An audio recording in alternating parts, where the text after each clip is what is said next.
Excellent. Hi, guys. My name is Chantel Meltz. I have been here all day hosting this beautiful tent, and I will be here all day tomorrow as well with all of our lovely guests. Thank you all for coming. Gorgeous day. Whoever ordered that weather, well done. Thank you so much for wearing your masks. It's a little bit of a pain, but if it means that we get to have Vegan Festival for another year, it's a little sacrifice that we have to make. If you are eating or drinking, you are able to pull it down, but they do ask that you put it back on sort of in between if you're sipping a drink or what have you. Really appreciate it because, yeah, we definitely want to be able to do this again next year. Hopefully next year, everyone will be able to be here in person. Just want to start off by thanking our sponsors. So the sponsors that we have a platinum sponsor, which is Adelaide SA and SA Tourism Commission, as well as our diamond sponsor, which is Ecolateral. They actually have a stall here. If you haven't been, please go. They've got amazing reusable items and recycled things for your entire home. We've also got a gold sponsor, which is Lord of the Fries. And Totally Vegan by Charlie. So Lord of the Fries, if you don't know it, you should know it. Junk food at its finest. Nothing healthy, sorry. And then Totally Vegan by Charlie.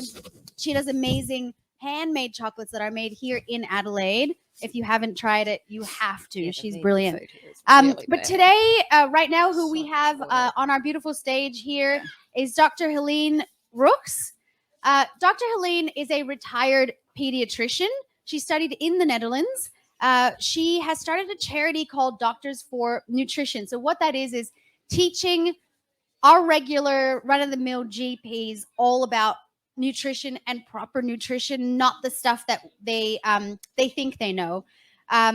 She also does Food for Life courses. You can find all this information on Facebook and on our website, so don't feel like you have to remember everything. We've also got Dr. Celia Whittles, who's going to be accompanying her. Dr. Celia used to be a GP practitioner as well until she got ill and realized that from her research, a whole foods, plant-based diet was actually what helped her heal and get her to where she is today. This is the lovely Rebecca Stoner. Rebecca does Just Eat Plants. There's flyers on all of your seats for Food for Life and Just Eat Plants. A little bit about Rebecca. Rebecca also went through something similar with an illness and then reverted to plant-based foods, which again has her here lovely and healthy. So without further ado, I will hand it over to these ladies. And thank you so much.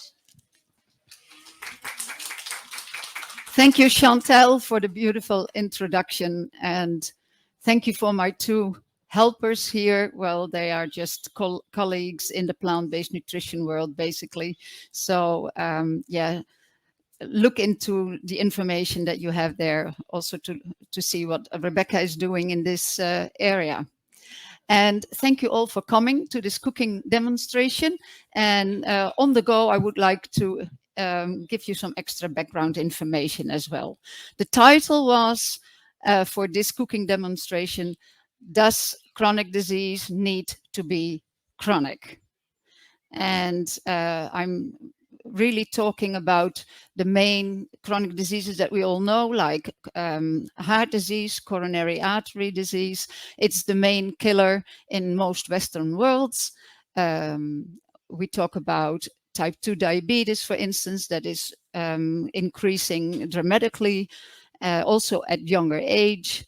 Autoimmune diseases like rheumatoid arthritis, multiple sclerosis, and cancer definitely is one of those as well.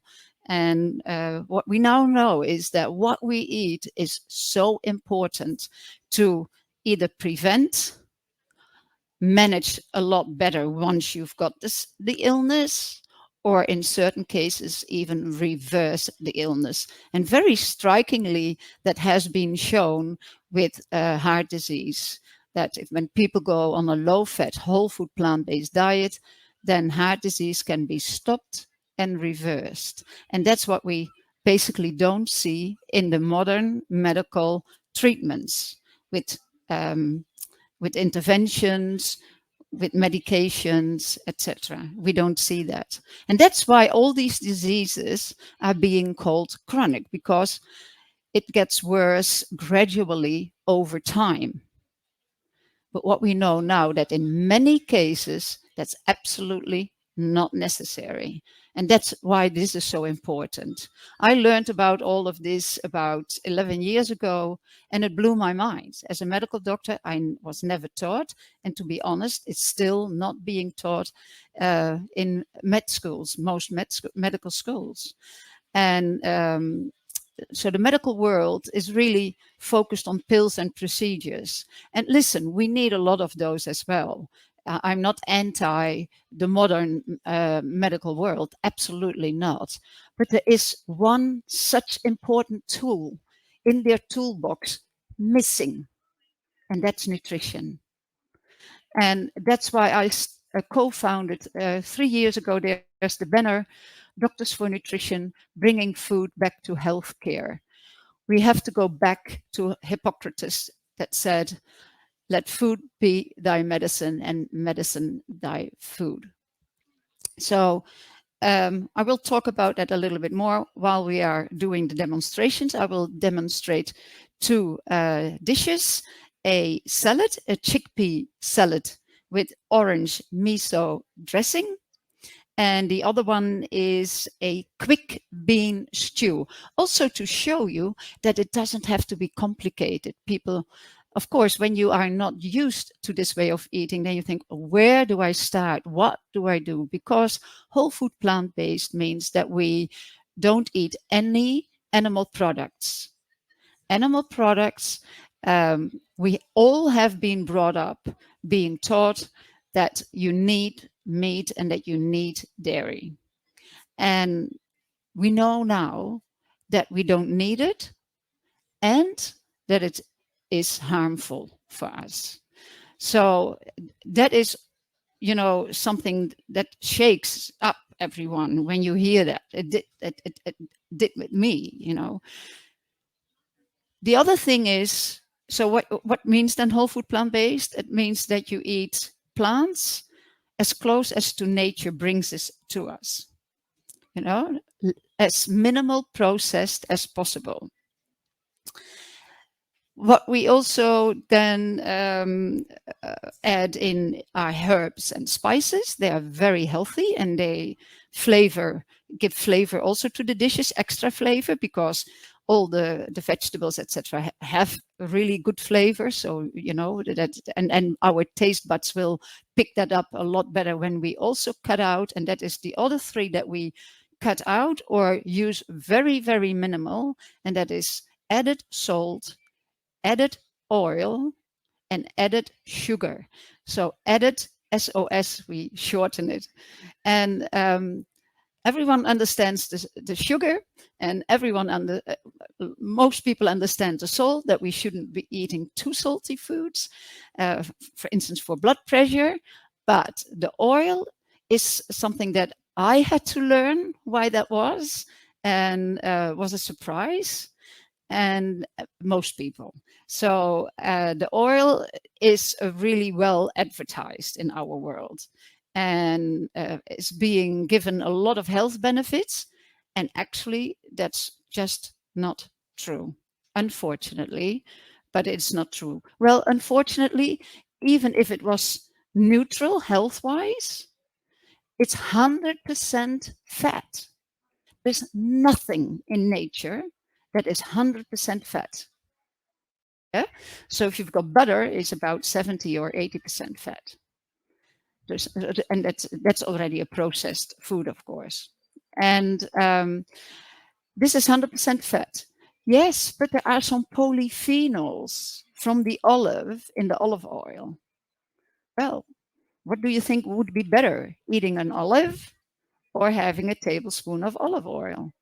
An olive, of course. An olive has all the fiber and a lot of other nutrients and a much higher concentration of these beneficial polyphenols than the little bits that seep into the oil when it is pressed out of the olive. So it's not healthy for our blood vessels. It has been linked to, for instance, certain cancers as well. When we get a lot of fats that are not so saturated as animal fats. Animal fats are, per definition, very high in saturated fat and lower in the unsaturated fats. If you go to the plants, normally they are higher in unsaturated fats and they are low in saturated fats. But olive oil has still 14% of their calories coming from saturated fats. So that's not nothing. Basically, we want to keep the saturated fat intake around the 5-6% of total calories. So it's might sound complicated, but take it from me that oils, we better minimize them or even stay away from them. And I will show you with the bean stew that we don't need oil to cook or to saute onions, for instance. So we don't need it. I can also tell you from experience, when you use it in the kitchen, you don't have a greasy kitchen anymore. So that's fantastic.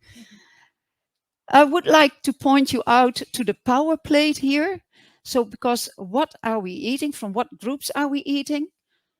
Vegetables, fruits, whole grains. So not white rice, but preferably brown rice, that type of whole grains, and legumes. And that's all the beans, the peas, the lentils. So these are the 4 groups. If this is the plate, then what you want is about half of the plate that has starchy vegetables. And everyone thinks, do you say starch? Sounds like I'm saying a really bad word in today's world, because it's being seen and made really bad. You know, carbs are bad and starch is really bad. No, all populations that did really well in the past and still are doing really well nowadays, and that live on average 10 years longer than the average population, they live in the so-called blue zones. Maybe Google that and look it up. 5 places over the earth that have been identified as places where people are very healthy. They live 10 years longer, or 12 years longer, but also hardly with any chronic disease. So they are fit towards the end of their lives. Their staple is always a starch. It's always starch-based. Could be sweet potatoes in certain areas, rice, as we know in Asian countries, pastas in more the Italian region. So quinoa in other areas. So it's starch-based. And that gives us energy. What is starch? It's a very long chain of glucose molecules. And that takes a long time to break down. So over a long period of time, you will have a very steady blood level of glucose. And that means that sustains you. You know, you don't get hungry. If you would eat non-starchy vegetables, then, and you can eat a lot of those, then after maybe 1 hour or 2 hours, you're hungry. But in the morning, when I have breakfast, for instance, like rolled oats, fruits, etc., at 8 o'clock or 7 o'clock, it's not before 12 or 1 o'clock that I think, okay, yeah, you know, it's maybe time to have some lunch. It's you don't really need to eat in between. It really sustains you. So starchy vegetables, I'm talking white potatoes, sweet potatoes, corn, but also legumes, beans have starch, whole grains have starch as well. So half of your plate, just by visual aspect of the plate, half of your plate should be starchy foods. And then the other half can be, you know, colorful other vegetables, because the colors of the vegetables will give you all different nutrients. Okay, that's a long introduction, but I thought it's really good to put, you know, down a little bit of a base of this way of eating, and then we can build on from that. So what I would like to start with is the chickpea salad with the dressing. After that, I will demonstrate the bean stew, and then we will put them in the tasting little plates, and we will hand them out together. So you will get one round of tastings with two different recipes. Okay. Any questions so far? Good to go? Yeah. Quinoa. Quinoa goes in the chickpea salad. What is quinoa? Anyone unfamiliar with quinoa? Don't be shy. That's fine. I hope that there are people here that are not plant-based and are learning. Yeah. So here we see the quinoa. So later at the end, you can have a look. This is 3 different colors. So you've got white quinoa, red quinoa, and black quinoa. This is the 3-color one. That's what I use, but you can pick any quinoa that you like. And they're very, very small little, how to call it? Bowls or? A little seed. Seeds, yeah. It's actually a seed. It's not a whole grain. It's a seed, but we name it like a grain. And you cook it like rice. I prefer to cook it in the rice cooker, actually, because you don't have to look at it anymore. So it goes really quickly. So the recipe, both recipes are on the website of Doctors for Nutrition. It's doctorsfornutrition.org. And I tripled that recipe for this demonstration so that we have enough for the tastings. Yeah. So the cooked quinoa, is it somewhere visible? I can't see that, of course. The camera can see it. So I'll put that all here in the bowl. Whoops. And now it might stick a little bit because I don't use any oil. That's what you tend to do, also with the rice, etc. But that's not necessary because you add some more liquidy substances and then it separates very easily again. Okay, then Celia, do you mind adding in, and then we do maybe the dressing last? The chickpeas. So the chickpeas, here is the can. You can cook them from dried chickpeas, of course, but canned is also fine. And these are organic and also without added salt. And as you know, that we don't want to have added salt wherever possible, because there is sodium everywhere in the food. Yeah, we forget that, but we get enough sodium just by eating the food. We don't need to add any sodium. So this is one of the brands. There are other brands that sell it with just the ingredients. So always look at the ingredients and it says organic chickpeas and water. Up to you again. Okay, so you want me to keep on adding? Yeah. Do you want to use this? Sure. And when you get to taste this, you might be very pleasantly surprised at how tasty it is, and that's because of all the ingredients in the dressing. So some chopped spring onions, scallions, whatever people think of them as being called,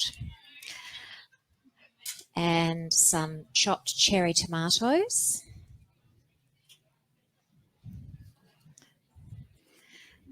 Just looks beautiful, doesn't it? And I think we can just kind of add everything at this point, can't we?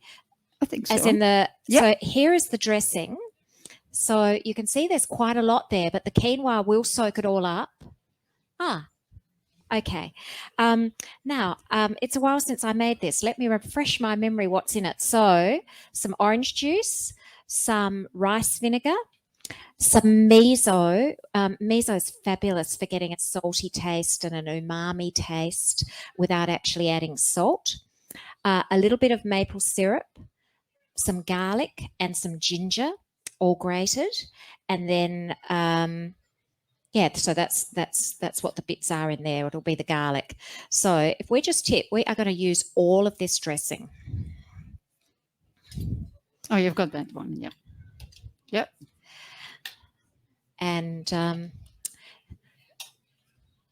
I would often take this salad. Look, I don't know what you find, but when you eat vegan or whole food plant based and you get invited to a party, you think, oh, I better take something, or there'll be nothing for me to eat. And then you take something like this salad, and you've got to get in quick and get your own serve because everybody eats it. I bet you've all had that experience. You've taken a beautiful vegan dish, and all the non-vegans scoff it all. Yeah. Exactly. It's so inviting, isn't it? All these colours, and the taste is fantastic as well. So I would like to talk a little bit about some of these ingredients.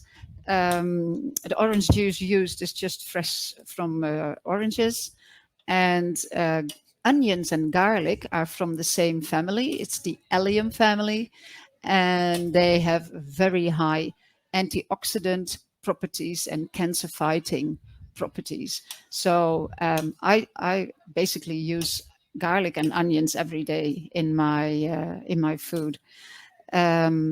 If you use the garlic and also the ginger fresh, not cooked, make sure you make it quite fine. Mince it really fine because it's a lot stronger in taste, and you will taste that in this dish as well. Unless you like it to bite on a little piece of ginger or a little piece of garlic, go for it. But yeah, So I think that's beautifully mixed. yeah.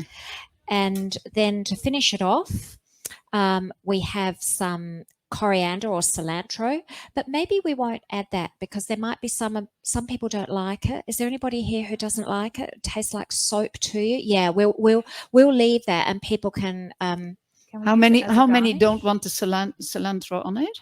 Can you put up your hand? One, only one. So we can plate one up without Yeah. it. and then Okay, put let's it do together. without that. it, yeah. Let's do that.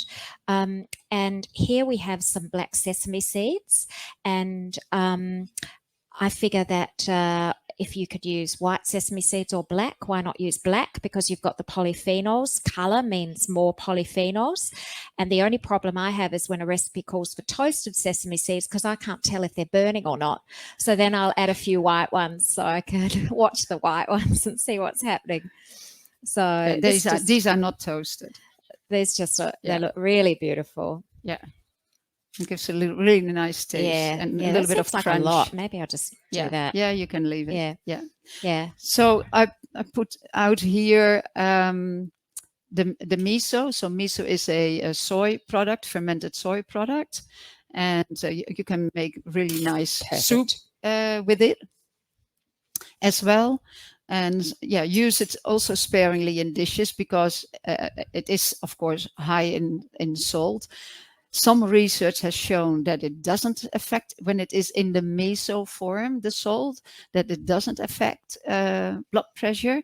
But yeah, I think if that's something that you are, cautious about, then I would say leave it. Using it's the same when you use soy sauce or tamari, these type of, and then you can choose the low salt version. Still very high in sodium. So that means go really easy on them or just don't use them. Because if you use spices and you use herbs, you basically don't need that. So this was another trick is to use coconut aminos, which actually have way less salt than soy or tamari. Yeah. And there is another one even. I haven't bought that one yet. Someone told me in Woolworth from Ceres, the brand, and that has hardly any salt, but I haven't looked it up yet. This is the rice wine vinegar. And what else did we use? These are the sesame seeds. So we put it out there that if you want to know a little bit more, then afterwards you can have a look. Yeah. Any questions about this dish?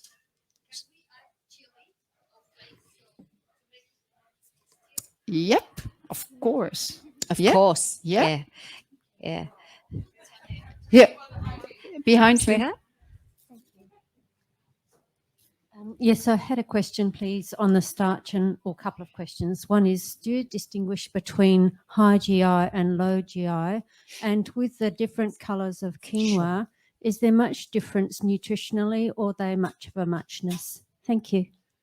Thank you for your question. So the first question is, what was it again? Starch? Low GI. Low GI versus- and high yeah. GI, yeah. Normally I don't, because, so anyone wants me to explain what high GI means and low GI as in carbohydrates? Because I'm happy to do so. Yeah?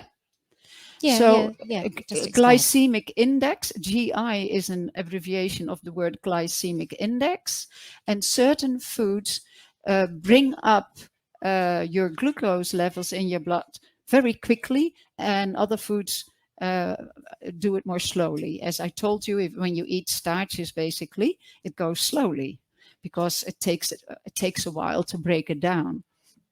If you eat just sugar from the sugar pot, then that's coriander? sucrose, so that's glucose and fructose, then your blood glucose shoots up. Yeah. So now even if we have whole foods, some whole foods will Just do looks that so beautiful, also a doesn't little it? bit more than other foods. For instance, watermelon. Watermelon is seen as a high glycemic food, but normally we can handle that. You know, when you are very healthy and you eat healthfully, then your insulin resistance in your body is very low. If you eat a low fat, whole food, plant-based diet, very low. You can handle that. That's not a problem. People that are transitioning and they have some trouble in regulating their blood glucose, then it's maybe good to look at the high glycemic foods and stay away from them for that time being. Once you have increased your insulin sensitivity by going low fat, whole food, plant-based, then most people are able to tolerate that. Yeah. So it's not something that you have, for a lot of people, that you have to avoid lifelong. And because we eat usually these foods in combination with other foods that have a lot of fiber, then that means that it tones down the spike of the glucose. The other question was about the color of the quinoa. Usually the rule is more color, more, phytonutrients. So a phytonutrient means a nutrient coming from the plant. Phyto is plant. Animal products have zero or almost zero phytonutrients. If they have some phytonutrients, it's because they ate plants. But all the phytonutrients are made by plants, and they are very healthy for us. And they are never on a label, So this dish, if you would want to label that with the phytonutrients, that label would run out of the tent and goes, like 100 meters probably, because there are over 25,000 phytonutrients. We don't know all of them even. So it's amazing, the nutrients that you get by eating plants and the whole plants. Anyone else?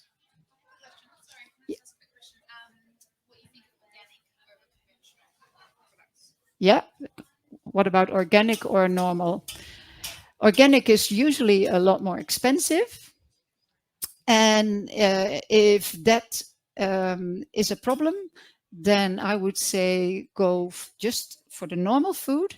That's what I basically do. I eat most of my food, just the normal food. And it's better to eat the plants than to avoid the plants because you think of the spraying and etc. And realize when you eat the animals, the concentration of these pesticides, herbicides, etc., are even higher. Why? Because these animals eat also contaminated food, and they eat a lot more. So these chemicals are being concentrated in their bodies, in their muscles, etc. So if you want to avoid it, then you should start with avoiding animal foods if you only wanted to avoid these chemicals. Yeah. No. No. I don't think so. I know. No. Yeah, it's a soy product. No. I think you might be confused with soy sauce. I think Yeah, you've got soy sauces that have gluten, that have wheat. Yeah. yes. So that's why. Sorry, go for it. I would check when you buy the miso what grain has been used in it. Usually it's rice. However, I'm aware of barley misos, which would therefore have some gluten. So yes, I would check the ingredient list, but most miso will be gluten free.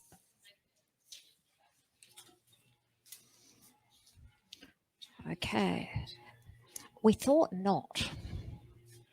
Any other questions on this one? Yeah. Is there a big difference in quality between different brands of miso? Because I know this one here, they keep it on the shelf in the supermarket, but half of them they're kept in the fridge.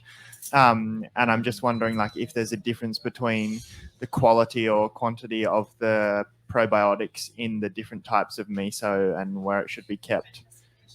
Good question. I don't know the answer. Yes, I I wouldn't don't know. know either. No. Yeah, you would think so, that maybe there is a preservative there that's not in the one that's kept cool. I think if you call probiotics, so this is a fermented food, I wouldn't stress to put a lot of fermented food in your diet because that are probiotics. What are probiotics? Probiotics are bacteria that are healthful. Well, you want healthful bacteria in your gut. You know, that's a whole other topic, and it's a whole new area of science that's opening up now over the last 10, 20 years about the microbiome and how important the microbiome is and how healthy your microbiome is. The bacteria and the fungi and the viruses and everything that lives in your gut is being determined by what you eat. With every meal. Yeah. At every meal, your microbiome changes. Yeah. So that is basically the most important thing.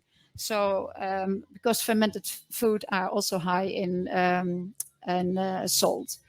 So yeah, if you like fermented food, I'm absolutely not against it. But I personally, you know, I'm not someone that seeks out fermented food because, oh my goodness, it's so good for your gut. No, I just eat whole food plant-based, and that looks after the health of my gut. Yeah. Next one up. Let me first turn this one on, then that one. Yeah, I'm being taught.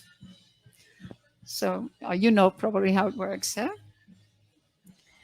So now I've got a stainless steel pan, and I'm not using any oil. I'm going, well, first of all, I want to show you the onions. So in this recipe goes onions. We've got a competition here now with a noise. Yeah. Let me see. Oh. Yeah. Yeah. Yeah. So the key of, for instance, caramelizing the onions, I'm not going to the full extent now with this demonstration because here it doesn't need to be caramelized, but I want to show you. So you heat up the pan so it's quite hot, and then you add in the onions without any water in there because I cook with water in a pan. But if you really want to caramelize, you don't have to use. You shouldn't be using water at the start. What then will happen is it will start browning. This will start browning, but also there will be some browning spots on the bottom of the pan. And then you add a little bit of water, preferably hot. Why? Because then you don't slow down the cooking process. But if you don't have hot water at hand, then you use cold water. That's fine as well. And then just a little bit, and then you get off that caramelization from the bottom, that will then stick to the onions, and then you let it evaporate again, the water, and you do it again, and you repeat that, for instance, 3 times. You've got beautiful caramelized onions. Yeah, that's how you do it. If you don't want to caramelize, you just put in at the start a little bit of water so that they become translucent, soft. But yeah, so this recipe doesn't ask for it, but if you want to, it gives a little bit more flavor, of course, you can.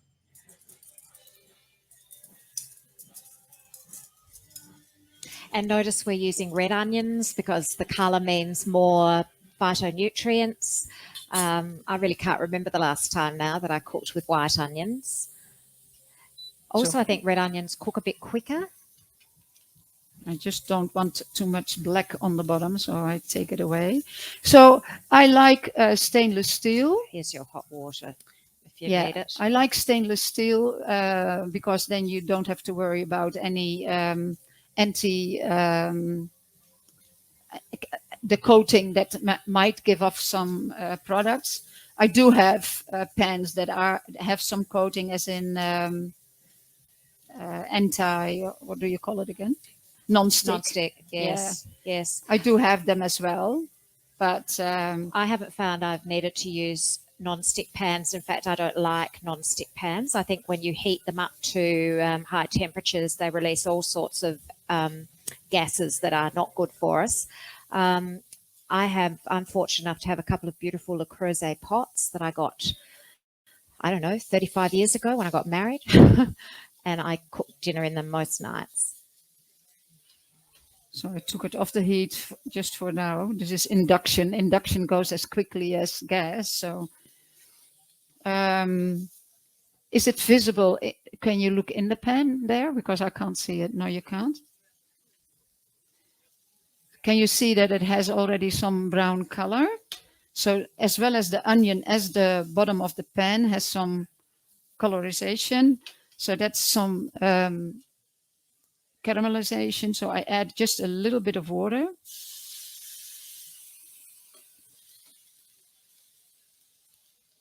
And then it comes off of the bottom. And that brown, what comes off of the bottom, now goes to the onion as well. Plus what already was on the onion. And then you do the process again. So you let evaporate it, you let it set on the bottom a little bit, not burn it. And then you add a little splash of water. And so you can then caramelize really well. And Heleen, do you find it easier to caramelize red onions compared to white onions? Do the white onions go a little bit acrid? I hardly use white onions anymore, so Yeah. I can't even say. What do you think is the difference? I do think that if you're trying to caramelize, the red onions cook quicker and the white onions can maybe burn and just be a little bit acrid in the dish. I personally prefer the red onions. Yeah, I give it to you, Rebecca. Do you want to do it further? Yeah. Yeah. So here's That's the garlic. Oh, is this the garlic? Yes, it's fresh garlic because that's what's at the farmer's market at the moment. Look at that. It's hard to buy dry garlic at the farmer's market at the moment. And the fresh garlic is a little milder, so I've used quite a bit. So this recipe is called, like easy bean stew. We are using fresh onion and fresh garlic, but you can use, if you want to do quick, use powder. Use onion powder, use garlic powder. So that's what's in the recipe if you look it up on the website. But yeah, so it's meant to be quick. That's why we have cans here. Do we need that? No, we don't need it. I'm just going to pour. I'm not sure how long we're cooking it for, so I'm going to pour off some of that liquid out of the because this is not salted beans. Yes. So if it suits you, you can use all the liquid. Yeah, and use it in your dish. So this is a little bit of water if you want to. So with the garlic, you always have to watch out that you don't burn it. It becomes really bitter. Yeah. So be careful that you don't have too high heat. With the onions, you work with high heat, but then tone it down a little bit. I Well, think it's time to start adding. Do you think? Yeah. So that garlic doesn't burn. So we have Bolotti beans.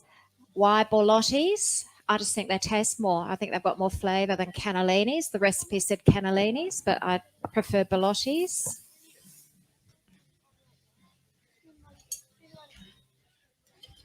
so another bean. We had chickpeas. These are Bolotti beans. They are cannelli beans. If you have Italian recipes, the red Tomatoes. kidney beans work really well. Mexican black beans.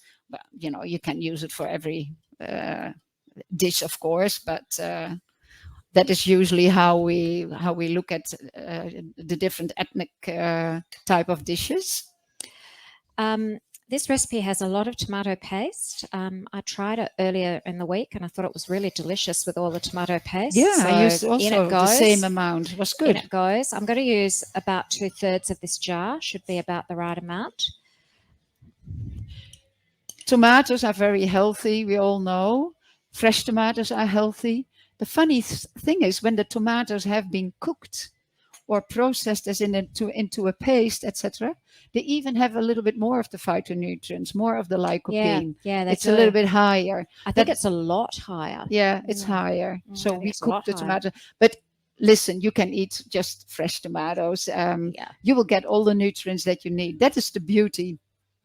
On a whole food plant-based diet, it has been endorsed, for instance, by the largest dietitian association in the USA. And they say it's healthful and it is nutritionally adequate. And then I always pause because all the questions that we get, where do you get your protein? Where do you get your iron? Where do you get your calcium? What about etc., etc.? It's nutritionally adequate, except for vitamin B12. Is that a flaw of this way of eating? Can we It talk isn't. about that? I just Yeah. put the rest of the ingredients in and Yeah. then you can go back to that.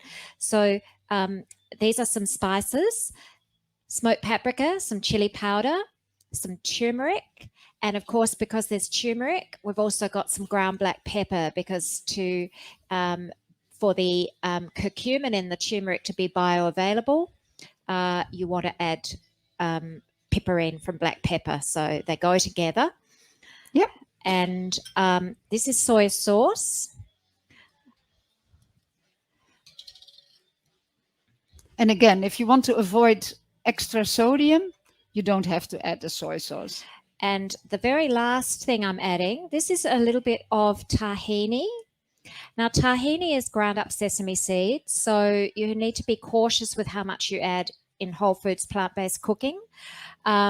So you can make really nice hummus by blitzing a can of chickpeas and just adding 1 teaspoon of tahini.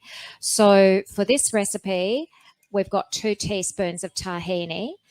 But when you think about the volume that we're cooking, I don't think you have to fuss too much. I think if you were literally trying to reverse your atherosclerosis, literally, I think you would leave it out. But anybody who's not actually trying to do that could be quite confident about using the tahini. So now that's all just going to, they say to cook this for 10 minutes. I mean, it's really just... No, that's not necessary. It's not necessary. No. This is about just getting the flavors to blend. And then we're going to add some things at the very last minute. Yeah. We've got some frozen edamame and some frozen corn. And then right at the last minute, we'll add the greens. And the greens that I had in the fridge from the farmer's market is rainbow chard. And I love chard. It's got a beautiful lemony taste to it. Nice. Yeah. And Yeah, I you just can have a add it quick in. Question. You can start So adding let's it in. add it in. So Did you add soy sauce or tamari in the sauce in the stew just then? it was actually a mixture of tamari and soy because I ran out of tamari. Just because of gluten-free. I'm That's all right.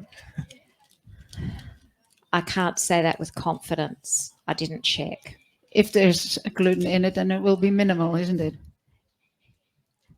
But if you're genuinely celiac, you shouldn't eat it. If you, I if can't you've- guarantee that. yeah. I'm Just wanted really to check. sorry. That's all right, Yeah, I I'm just really wanted to sorry. Oh, how silly of me. Yeah, okay. I'm usually pretty good at thinking about that sort of thing. Yeah. So there is a difference. Celiac disease, then you can't tolerate basically any gluten, and then that's about 1% of the population. Yeah, that's something to think of, isn't it? You know, this recipe says gluten or soy. I should have thought. Yeah, Yeah. but about 7-8% of the population is a little bit sensitive to gluten, and they can tolerate a little bit more usually. So that little bit wouldn't really hurt most people.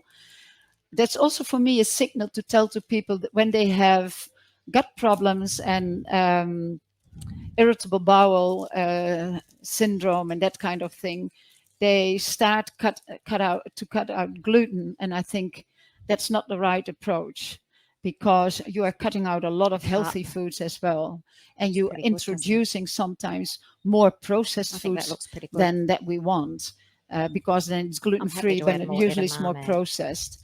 So cleaning up your diet with getting rid of processed foods, animal-based foods, and go gradually more whole food, plant-based. So if you want to transition, maybe do it gradually. Start with breakfast, do that for a certain Once amount of they're weeks, done, we'll then put in the introduce your greenery. lunch, etc., etc. So so that your gut microbiome can adjust. And otherwise, if you go from one day to the other, you might have some problems, and then you think, oh, I can't tolerate this diet because I've got gut problems. But that is because the whole gut microbiome has to adjust. Yeah. Just going quickly back on the vitamin B12. It's not a flaw of the diet that we have to add it. And please take supplements. Don't rely on fortified foods, because you never know how much you get. It is animals don't make vitamin B12 either. tried this The animals recipe. that we eat I made it nowadays earlier in are the week. all It's being delicious. supplemented with B12 as well. B12 is being produced by bacteria in the soil. Back in the days when we were eating directly from the soil, we would get a little bit of soil with our food. If you got a carrot and you just brush off a little bit of the sand, you would still have these bacteria there. Or people would drink from streams or lakes and would get these bacteria as well. So it's not a flaw. It's more that we live more hygienic, which has a lot of advantages, It'll as be in done we in don't 2 get ups. cholera anymore. But yeah, so B12 as a supplement, that's what I advise. But that's basically, if you look at the power plate, that is what you should focus on. The beauty is no calorie counting.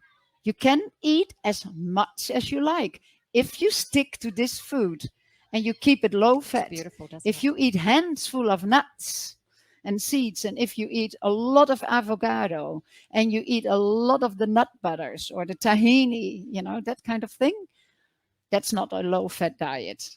So you want a low fat diet. And if you want to eat some nuts and seeds, just stick to the palm of your hand. That's what you eat in a day. And when you battle, as Celia was saying, with heart disease or even diabetes is really dependent also on the fats. We have to keep the fats low in diabetes. And this type of eating is high in carbohydrates, healthy carbohydrates. Very seldom is being made that distinction. People say carbs are bad. What carbs? We've got 2 types. The simple We should find out who carbohydrates needs to be like sugar gluten-free, and they white just flour and all the, like the donuts and the cakes and the ice cream, I'll keep that etc. separate. I'm not talking about these carbohydrates. I talk about carbohydrates that are packed in fiber. And it's the fiber what is so important for our health. And then we and then we should eat like a high carbohydrate diet. People on that diet, low in fat, high in healthy carbohydrates, they can stop and even reverse their type 2 diabetes. It happens all the time. If you want to learn more about diabetes, of course, we have lots of resources on our website, but there is a special organization. It's called Mastering Diabetes. It's an online organization, Mastering Diabetes. And they are fabulous. Hi, I just want to Okay. ask about iron deficiency because I think my iron deficiency is more genetic, but someone been telling me maybe I should try limited out gluten for my diet. Someone said to me gluten might affecting my iron absorption, which I've never heard of it. I'm not sure if you've heard of something like that. Iron, so gluten is hindering your iron absorption. Someone told you that. I've never heard of that one. What I know, I mean, what I would say about that is if you have something that is causing malabsorption, so if you are celiac or, you know, if you've got something that's causing malabsorption, then perhaps that would get in the way of you absorbing your iron. But I'm unaware of a link between gluten and iron absorption. No. While we're on that, can I just ask if there is anybody celiac here who will only taste the salad? One. So you just have salad. Because I did not check the soy sauce, and I'm really apologetic for that, and I won't make that mistake again. So we're going to need one. Yep. Where's a nice big one? So can I just expand a little bit on the iron? Your iron levels are dependent on what you absorb. First, what you eat, then what you absorb. That's, of course, the determinant factor. Also important is how much loss there is. And especially in the fertile period of a woman's life, there's always loss of iron as well. So that are the things that have to be taken into account. Then iron absorption is being enhanced by having vitamin C foods, you know, like oranges or kiwis or red capsicums. And Now that's a what big is one hindering for iron absorption is milk, tea, coffee, that kind of thing. So you have to spread that out from your meals if you have problem with iron. Oh, okay. No, I just I know caffeine is affecting the iron absorption, so I really cut out. I don't really generally eat any of that. Yeah. Okay. So then it's a matter of managing with some extra iron, etc. But if you do all those things right, and there is not an extreme loss of iron, then and then it's sometimes, you know, that a specialist has to look at it as well. I have a couple of questions about the beans. First one is, besides the convenience of canned beans, is there a difference between, like, nutritionally between canned beans and like dry beans? No, if there would be a difference, it would be minimal. So absolutely not. Okay. Even if you rinse them, because if you have a can with added salt, then I rinse those beans, and then you get rid of course, because in the liquid there's also some nutrients, but there's enough left in the beans. So again, we have, every time we have to zoom out and say, okay, I eat from these groups. That's what I eat, and I eat enough of it. Yeah. Then a bean that has a little bit more nutrients or another bean that has a little bit less doesn't really matter. Yeah. But for interest's sake, I get where you're coming from. Sometimes you're interested in these little things. That's fine. And that's also fine to have an answer to that. But it is not important for how we eat. If we eat according to the power plate. Thank you. The second one, what about sprouted legumes? Sorry, I didn't. Sprouted legumes. Yeah, sprouted seems to have more nutrients, very healthy. I've never done it myself, to be honest. But sprouting beans, it's very healthy.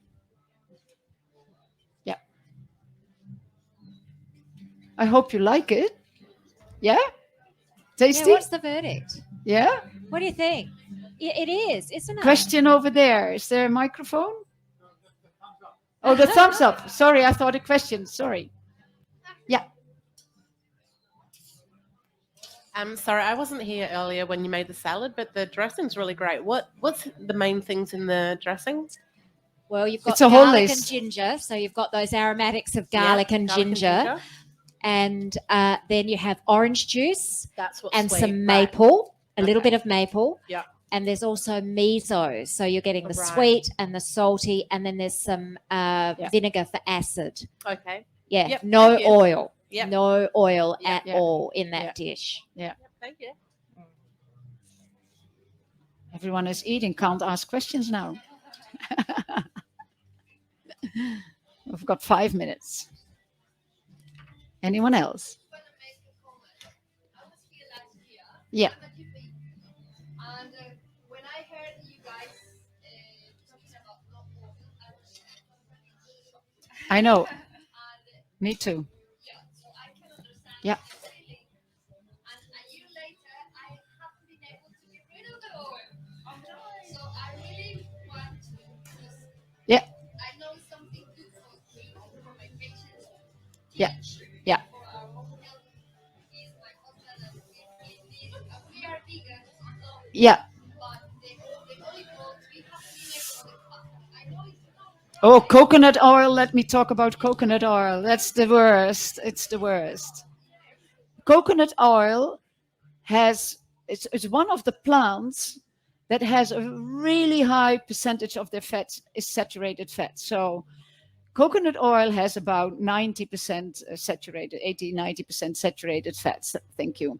Yeah. And no, that is, sorry to say, because it's the marketing that tells us how healthy coconut oil is and coconuts and that type of thing. But so saturated fats raises your bad cholesterol, the LDL cholesterol, and that has a direct effect on the health of your arteries. But maybe a microphone here, because people at the back won't be able to hear it. Sorry, you wanted to ask a question as well. Yeah, quickly then. So my question would be, if I get rid of the oils, like coconut or olive oil, can we still keep eating nuts, like Yeah, but what with I no said, measure? Yeah. no, not with no measure. With no measure. No, no. no. We need All to, the high-fat plant foods, keep them really, really they're low. still very oily. Yeah, right? and if you have a weight problem, don't eat it. Don't eat avocado. Don't eat nuts. Don't eat nut butter. It's just what it is. When I do my Food for Life course, I get a lot of vegans as well. I don't have to talk about the animals. That's done. I don't have to make that. I talk about the oils. They come back after, it's like 5 weeks ongoing. And after 2 weeks, they say, I already lost so many kilos just because they started cutting out the oils. It's very important. You mentioned supplementing B12 before. Would you ever recommend getting that from nutritional yeast partially? No. No? Why not? It's probably okay. We don't know. You never know. One nutritional yeast package, how much it has. The other one, how often do you eat it? Then you have to keep track. Do I eat it regularly enough? You have to do the calculations. Just take a supplement. I'm not pro supplements, so we should use as less supplements as we can. But vitamin B12 is very important for our neurological system. And that is why we can't really deny it, because it can do damage that is irreversible. So you don't want that. And can I just point out too that not all B12 is stable. So there are some types of B12 that you might buy it in a supplement form even, and it's degraded over time. And especially when it's in foods, I wouldn't rely on it as a source for sure. Yeah. And another point about no oils. If you go to my website, the Just Eat Plants flyer that's there, I've got a lot of recipes that are made without oil. So desserts and all sorts of things. So I'm just wondering, do you have a cookbook at all? I do. You do?